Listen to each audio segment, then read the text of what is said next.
बघा, रिपीट करतो मी. काल आपण पाहिलं होतं काल आपण पाहिलं होतं की मार्केट गॅप अप राहण्याचे जास्त चान्सेस आहेत. फर्स्ट थिंग आपल्याला इथं, येस ओम सर येते का, कोण करायचं स्टार्ट? बघा, आपल्याला इथं गॅप अप पाहायला मिळाला. सेकंड थिंग आपण सांगितली होती की जर आपल्याला छोटा गॅप अप मिळतोय तर मार्केट वरती जाण्याचे चान्सेस आहेत. जर आपल्याला मोठा गॅप अप मिळतोय तर मार्केट खाली येण्याचे चान्सेस आहेत. ओके, याच्यानंतर आपण तिसरी गोष्ट पाहिली होती की आपण हा एक झोन मार्क केला होता. येस ओम सर, तुम्ही लिहून घेतलं होतं बघा, तुम्हाला थोड्याशा या गोष्टी क्लिक होतील. आपण इथे एक झोन मार्क केला होता. ह्या झोन मध्ये येस जर मार्केट येतंय तर आपण शॉर्ट सेल साठी जाणार होतो फर्स्ट. ह्या झोन मध्ये जर मार्केट येतंय तर आपण एक तर पुट बाय करणार होतो किंवा आपण कॉल शॉर्ट साठी जाणार होतो, कारण हा जो झोन आहे हा आपला मल्टिपल टाइम टेस्ट झाला होता. जसं इथं 2 ऑगस्ट, सॉरी 29 जुलै, त्याच्यानंतर इथं 30 जुलैला पण बघा सेम झोन पशी मार्केट रिॲक्ट झालं होतं. त्याच्यानंतर जे आपण सपोर्ट अँड रेसिस्टन्स मध्ये बघितलं, जो सपोर्ट असतो तो ब्रेक झाल्यानंतर ऍज अ रेसिस्टन्स काम करतो आणि जो रेसिस्टन्स असतो तो ब्रेक झाल्यानंतर सपोर्टचं काम करतो. सेम गोष्ट आपल्याला इथं पाहायला मिळाली. सेम गोष्ट आपल्याला इथं पाहायला मिळाली. इथं जो आपला सपोर्ट होता तो इथं ऍज अ रेसिस्टन्स म्हणून काम करत होता, बरोबर. ह्या झोन मध्ये आज मार्केट आलं. हे पहा, ह्या झोन मध्ये आज मार्केट आलं आणि तिथूनच आपल्याला शॉर्टची पोझिशन मिळाली आहे. इथं एक आपल्याला शॉर्टची पोझिशन मिळाली, इथं सेकंड आपल्याला शॉर्टची पोझिशन मिळाली. दोन्हीपैकी एक जरी आपण पोझिशन पकडतोय तर मोर दॅन 4 to 5% आपण गेन करतोय, जर आपण ह्यानुसार ट्रेड केले असतील तर. सेकंड आपण याच्यानंतर पाहिली होती बँक निफ्टी. बँक निफ्टी मध्ये जर आपण येतोय, ही आहे आपली बँक निफ्टी आणि हे दोनच झोन आपण काल मार्क केले होते. सेम बघा, निफ्टीमध्ये आपण काय म्हणलं होतं, जर आपल्याला छोटा गॅपअप मिळतोय तर मार्केट वरती राहील आणि जर आपल्याला मोठा गॅपअप मिळतोय तर मार्केट रिव्हर्स होईल. सेम गोष्ट आपली बँक निफ्टी मध्ये झाली. बघा, छोटा आपल्याला गॅपअप मिळालाय, छोट्या गॅपअपला रिस्पेक्ट होऊन काही प्रमाणामध्ये अप टू साइडवेज झोन मध्ये मार्केट राहिलेले, बरोबर. म्हणजे ह्या झोन मध्ये आपण एक ट्रेंड लाईनला जरी फॉलो केलं असतं सिम्पली, तरी आपण इथं मोर दॅन 4 to 5% गेन केले असते, बरोबर. ट्रेंड लाईन मार्क करता येते ना सगळ्यांना? बघा, इथून जरी आपण फक्त ही ट्रेंड लाईन मार्क करतोय तर आपल्याला ह्या ट्रेंड लाईनच्या बेसवरती 4 to 5% अमाऊंट गेन होत होती. त्याच्यानंतर हा जो आपण झोन मार्क केला होता, सगळ्यात पहिलं बघा, ह्या झोनला रिस्पेक्ट करून प्राइस ड्रॉप झालीये. सेकंड टाइम झोनला रिस्पेक्ट करून price sideways to up trend मध्ये राहिलेली. म्हणजे दोन्हीही ज्या गोष्टी आपण बघितल्या, निफ्टी आणि बँक निफ्टी, ह्या दोन्ही मध्ये वर्क झालेल्या आहेत, बरोबर. कालच्या सेशनला जे होते. येस, आता उद्या जो आहे, उद्या आहे आपला last day of the week. उद्यासाठी आपल्याला काय करावं लागेल? सगळ्यात पहिलं, जसं आपण बघितलं विक्स, आज विक्स पाहिला का कोणी? विक्स मध्ये काय झालं बघितलं? विक्स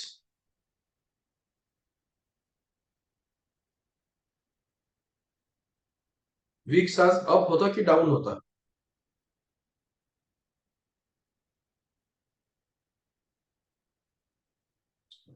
विक्स जो आहे आज 3% वाढलेला आहे, 0.50 आणि विक्स वाढताना market up to sideways trend मध्ये राहिलेले आहे.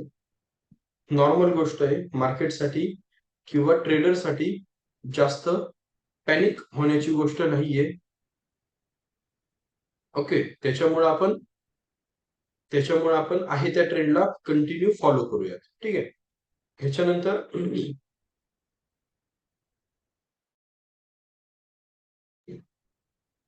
आपण निफ्टीच्या लेवल्स बघू. आज अप टू साइडवेज ट्रेंड मध्ये निफ्टी राहिलेली आहे. त्या कालच्या लेवल मी डिलीट करतो. इथून जर आपण बघितलं तर आपल्याला एक सिम्पली एक ट्रेंड लाईन भेटल. ही ट्रेंड लाईन पण आपल्याला तेवढी परफेक्ट ट्रेंड लाईन म्हणता नाही येणार, बट आपण ह्याला स्ट्रेच करू शकतोय. येस, 30 डे 90 डेज 15 मिनिट वरती मार्केट पूर्णपणे साईडवेज असल्यामुळं आपण फक्त इथे एक ट्रेंड लाईन ऍड करतोय. जर आपल्याला ह्याच्या वरती उद्या गॅपअप मिळतोय तर आपण उद्या पण अग्रेसिव्ह जाणार नाहीये. जर आपल्याला उद्या ह्याच्यावरती गॅपअप मिळतंय तर आपलं फर्स्ट टार्गेट असेल इथं. फर्स्ट टार्गेट असेल आपलं 24,959. का असेल इथं आपलं फर्स्ट टार्गेट? कारण इथं बघा सेम प्राइसला रिॲक्ट झालेले मल्टिपल टाइम्स, म्हणून आपण इथे ह्याला रिएक्शन लाईन म्हणतात. इथं आपण एक रिएक्शन लाईन मार्क करूयात. जसं आपण बघितलं होतं की 500च्या लेवलला आपल्याला एक रेसिस्टन्स दिसतोय. तर जर 24,860 इथे जर आपल्याला गॅपअप मिळतोय 24,820 ला, तर नेक्स्ट लेवल आपली असेल 24,848 आणि तिथून 24,860. ही जर 24,860 ची लेवल आपली ब्रेक होतीये, ही आपली रिएक्शन लाईन आहे, तर इथून आपण एक 120 पॉईंटचा झोन मार्क करू शकतोय की इथं आपल्याला एक मोमेंट पाहायला भेटेल. लोअर साईड जर आपण बघितलं लोअर साईड जर बघितलं तर इथं आपल्याला आज एक झोन मिळतोय. इथून जर आपण मार्क केलं तर आपल्याला हार्डली एक झोन मिळतोय इथं. हा झोन जर उद्या ब्रेक होतोय, तर आपण थोडस मागे शिफ्ट करू.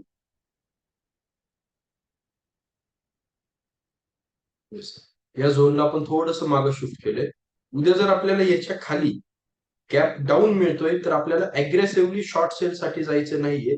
कारण जसं मार्केट वरती जाताना एक एक स्टेप बनवून वरती जातं, तसंच उद्या पडताना पण मार्केट आपल्याला एक एक टप्प्यामध्ये पडताना दिसणार आहे. जसे की ह्या लाईन आहेत, ह्या लाईन मी तुम्हाला आत्ता सेंड करत नाहीये, कारण तुमच्या चार्ट मध्ये ह्या ज्या लाईन्स असतात ह्याला रिएक्शन लाईन म्हणतात, यांची गर्दी होईल. सिम्पली लक्षात एवढंच ठेवा की जर ह्या ट्रेंड लाईनच्या वरती आपल्याला जर परत एकदा मोठा गॅपअप मिळतोय तर आपण परत एकदा रिजेक्शन येण्याचे चान्सेस जास्त आहेत. पण त्या रिजेक्शन वरती रिॲक्ट होताना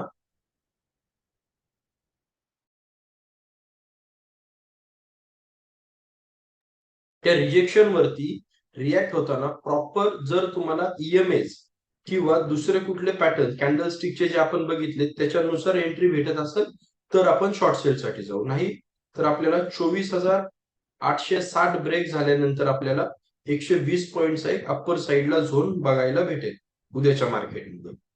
मोस्ट ऑफ द निफ्टीची आज एक्सपायरी झालेली आहे, त्याच्यामुळे उद्या निफ्टीमध्ये डिके होण्याचं प्रमाण जास्त असेल.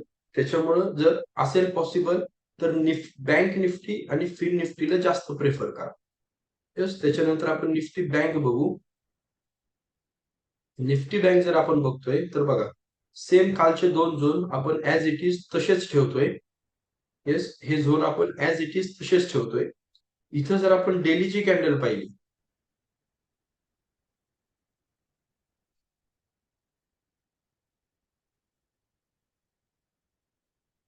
ही आहे डेलीची कॅन्डल. आपण जसं काल डिस्कस केलं की ह्या कॅन्डलचा जर हाय ब्रेक होतोय उद्या गॅपअप होऊन, तर आपल्याला एक चांगली मुवमेंट बघायला भेटेल. आज चांगली मुवमेंट आपल्याला बघायला भेटली जेमतेम 350 ते 400 पॉईंटची, पण त्याच्यामध्ये आपल्याला अग्रेशन पाहायला नाही भेटलं.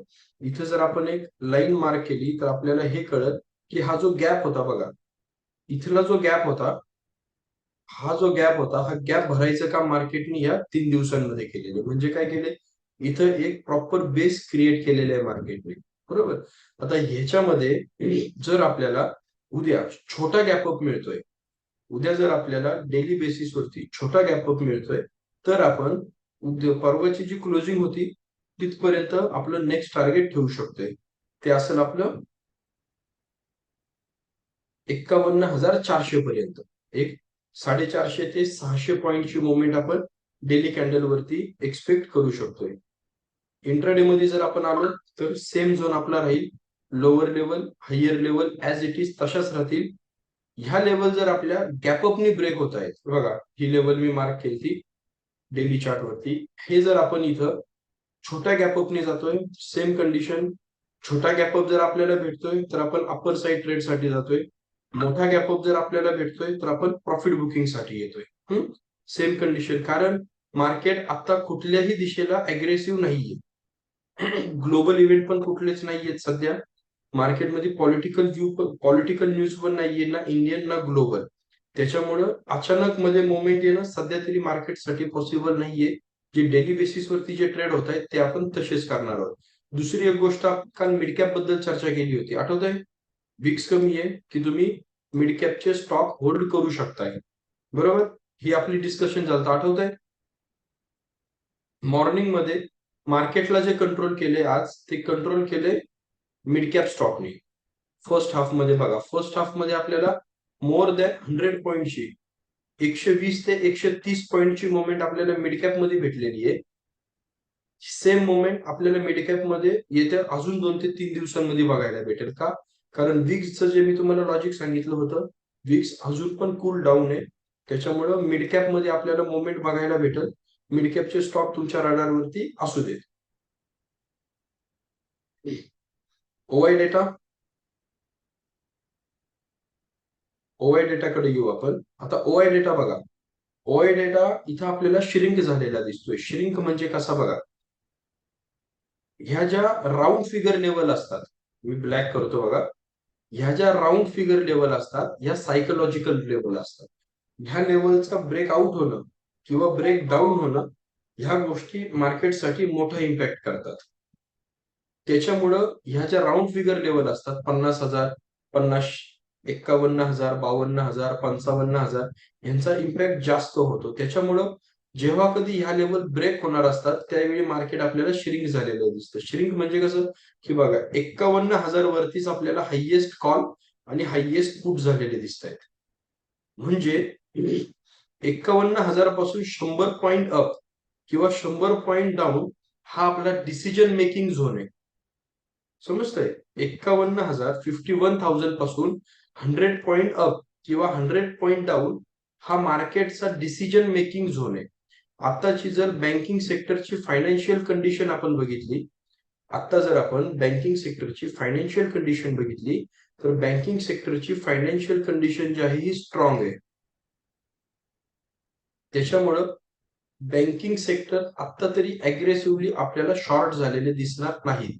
त्याच्यामुळे आपण 51,100 ते 49,900 हा जो 200 पॉईंटचा झोन आहे, हा आपला डिसिजन मेकिंग झोन आहे. या झोन मध्ये आपण जास्त अग्रेसिव्ह न होता ट्रेड घेऊ. जर तुमच्यापैकी कोण शॉर्ट सेलर असेल, तर आपण 50,900 ते 51,100 ह्या 200 पॉईंटच्या झोन मध्ये आपण शॉर्ट सेल साठी जाऊ. ओके, आपण ह्या 200 पॉईंटच्या झोन मध्ये जोपर्यंत मार्केट आहे, तेवढा पिरियड आपण शॉर्ट सेल साठी जाऊ. म्हणजे साईडवेज मार्केटमध्ये जरी आपल्याला डीके पाहायला मिळाला, तरी तो आपल्या पोर्टफोलिओला किंवा आपल्या कॅपिटलला डॅमेज करणार नाही. ठीक आहे. आता इथे जे डेटा बिल्डअप झालाय, हा पूर्ण डेटा आज बिल्डअप झालेला आहे बघा. चेंज इन ओआय जर बघितलं, तर हा जो 51,000चा जो डेटा आहे, हा पूर्ण आज बिल्डअप झालेला आहे. म्हणजे हा डेटा तुम्हाला येत्या एक्सपायरी पर्यंत तरी ऍज इट इज सेम पाहायला भेटेल. निफ्टीमध्ये जर आपण निफ्टीमध्ये बघितलं, तर निफ्टीमध्ये पण बघा सेम लेवलला डेटा श्रिंक झालेला आहे. ओपन इंटरेस्ट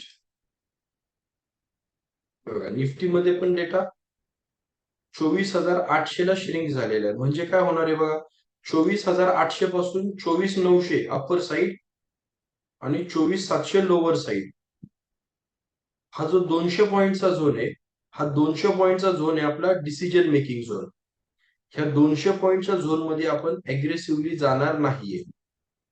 सेम कंडिशन आपण एकदा मिडकॅपची चेक करू, कारण मिडकॅप मध्ये तुम्हाला आता ट्रेड अवेलेबल आहे. कारण विक्स जो आहे, हा विक्स मेल्ट होत नाहीये आणि विक्स वाढत पण नाहीये. त्याच्यामुळे बघा 13,000 ते 13,000 किती इथं,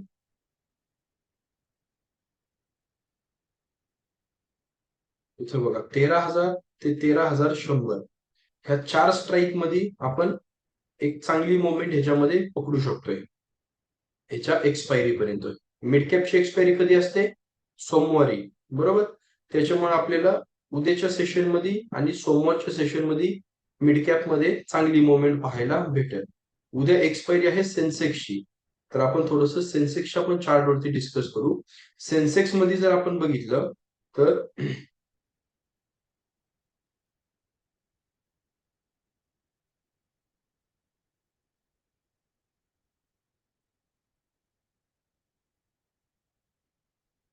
जर तुम्ही अग्रेसिव्ह ट्रेडिंग करत असाल, तुम्हाला तुमचं जे ट्रेडिंग ऍप्लिकेशन आहे त्याच्यावरती जर तुमची कमांड योग्य असेल, तुम्ही ज्या ऑर्डर प्लेस करता त्या ऑर्डर प्लेस करताना जर तुम्हाला स्पीड असेल तरच तुम्ही सेन्सेक्स कडे जा. अदरवाईज सेन्सेक्स तुमच्यासाठी नाहीये, कारण सेन्सेक्सची जी लॉट साईज आहे ही सेन्सेक्सची लॉट साईज कमी आहे. दुसरी गोष्ट, सेन्सेक्स मध्ये जे स्टॉक आहेत त्या स्टॉकची क्वांटिटी पण कमी आहे. त्याच्यामुळं होतं असं की सेन्सेक्स मध्ये जे फ्लक्च्युएशन आहे हे एक्सपायरीच्या दिवशी तुम्हाला हेवी पाहायला भेटतं. त्याच्यामुळं जर तुमचं ऍप्लिकेशन वरती कमांड चांगली आहे, तुम्हाला तुमचं ट्रेडिंगचं ऍप्लिकेशन स्पीडने आणि चांगलं वापरता येत, तरच तुम्ही सेन्सेक्स साठी जा. अदरवाईज सेन्सेक्सला तुम्ही अवॉइड करा. ठीक आहे. जसं आपण बघा गॅप थेअरीमध्ये पाहिलं होतं की जर पहिल्या 15 मिनिटाची कॅन्डल मोठी असेल, जर पहिल्या 15 मिनिटाची कॅन्डल मोठी असेल तर मार्केट त्या पहिल्या 15 मिनिटाच्या कॅन्डलला ब्रेक करत नाही आणि पूर्णपणे मार्केट साईडवेज जातं. झाले सेन्सेक्स मध्ये same as it is. Same condition तुम्हाला निफ्टीत भेटेल. बघा ही निफ्टी आहे, आम्ही निफ्टीचा चार्ट मोठा केला. बघा हा झोन मी डिलीट केला, इथे मी आलो. बघा पहिल्या 15 मिनिटाची कॅन्डल मोठी आली, पहिल्या 15 मिनिटाच्याच कॅन्डल मध्ये आपल्याला पूर्ण दिवस मार्केट भेटलं, बरोबर. त्याच्यामुळं पहिले जे व्हॉलटाईल 15 ते 20 मिनिटं असतात ह्याच्यामध्ये योग्य कॅन्डल बनणं गरजेचं आहे. आणि हे जे पहिले 15 मिनिटं आहेत हे तुम्हाला मार्केटला एक डायरेक्शन देण्याचं काम करतात. त्याच्यामुळं पहिल्या 15 मिनिट अर्ध्या तासामध्ये तुम्ही ट्रेड जरी एक्झिक्यूट नाही केला तरी तुम्हाला मार्केटला ऑब्झर्व करायचंय. ठीक आहे. आता बघा जसं आपण निफ्टी आणि बँक निफ्टीत बघितलं की जे गॅप होते हे गॅप भरायचं काम मागच्या 2 ते 3 दिवसामध्ये मार्केटने केलेलं आहे. सेम गोष्ट बघा, इथला जो गॅप होता सेन्सेक्सचा तो गॅप पण मागच्या 3 ते 4 दिवसांमध्ये भरून निघलेला आहे. म्हणजे काय झालंय, डेली बेसिसवरती डेली बेसिसवरती आपल्याला एक स्ट्रॉंग बिल्डअप झालेला आहे, बरोबर. हा जो गॅप आहे हा गॅप आपला इथं भरून निघलेला आहे. आता जर आपण परत 90 डेज 15 मिनिट मध्ये कन्वर्ट होतोय, आता आपण काय करतोय, आता आपण फक्त मार्केटची पॉसिबिलिटीज बघतोय, काय होऊ शकतंय. ह्याच गोष्टींना आपण आपले जे इंडिकेटर्स आहेत आणि आपले जे ऑस्किलेटर्स आहेत किंवा तुम्ही जे कुठले चार्ट पॅटर्न फॉलो करता त्याच्या बेसिसवरती आपण एक्झिक्युशन घेणार आहोत, बरोबर. बघा ही 15 मिनिटाची कॅन्डल आहे. सेम कंडिशन, जर लोअर साइड ब्रेक होतीये सेन्सेक्सची तर आपण 400 पॉईंटचा ड्रॉप सेन्सेक्स मध्ये अपेक्षित ठेवू शकतोय. जर सेन्सेक्सची हा झोन ब्रेक होतोय सेन्सेक्सचा, हा झोन जर सेन्सेक्सचा ब्रेक होतोय 81,170 ते 81,150चा, तर नेक्स्ट टार्गेट आपण सेन्सेक्सला देऊ शकतोय 82,300च. 82,300 थोडस ब्रेक करणं हार्ड राहील. जर 82,300 ब्रेक होते तर त्याच्यावरती आपण अजून 400 पॉईंटची रॅली एक्सपेक्ट करू शकतोय इथं. पण मॅक्सिमम पॉसिबिलिटीज आहेत की जरी उद्या सेन्सेक्स मध्ये मोमेंट आली तर ती सेकंड हाफ मध्ये येईल मोमेंट, फर्स्ट हाफ मध्ये ती मोमेंट येणार नाही. आणि जर उद्या सेन्सेक्स मध्ये आपल्याला चांगले ट्रेड मिळाले तर मी तुम्हाला आपले जो व्हॉट्सअप ग्रुप आहे त्या व्हॉट्सअप ग्रुपमध्ये सेन्सेक्स मधला एक 0 टू हिरोचा कॉल देईल. तुमचं काम आहे फक्त त्या कॉलला वॉच करणं, ट्रेड करणे नाही. कारण ऍज पर सायकोलॉजीचे जे रूल्स आपण फॉलो केलेले आहेत त्याच्यामध्ये आपण 0 टू हिरोला प्रेफर करत नाही, पण फक्त वॉच ठेवण्यासाठी मी तुम्हाला उद्या सेन्सेक्स मध्ये एक 0 टू हिरोचा कॉल देईल. ओके, कळालं. Nifty, bank Nifty, mid cap Nifty आणि सेन्सेक्स चारीच्या एक रफली लेवल्स काढायला का, ज्याच्यावरतून तुम्ही तुमच्या कॅपिटलच्या मोर दॅन 3 to 4% तरी अर्न करू शकताय. ओके. बाकीचे जे अपडेट्स आहेत चार्टशी रिलेटेड, आता जे चार्ट आपण ड्रॉ केले ते मी तुम्हाला ग्रुपवरती सेंड करतो. ते चार्ट तुमच्या सिस्टीम मध्ये अप्लाय करा आणि मग त्याच्यानुसार तुम्ही ट्रेड करा. लाईव्ह ट्रेड मध्ये जर तुम्हाला काही प्रॉब्लेम आला तर आपल्या ग्रुपमध्ये सनी सरांचा नंबर आहे, त्यांना तुम्ही डायरेक्ट कॉल करून तुमच्या पोझिशन डिस्कस करू शकता. जसं मी तुम्हाला काल पण सांगितलं होतं की जर तुमच्या ओपन पोझिशन असतील तर सनी सरांचा नंबर आपल्या ग्रुपमध्ये आहे. सनी सरांशी तुम्ही डिस्कस करून ट्रेड घेऊ शकताय. ओके. थांबायचं आपण.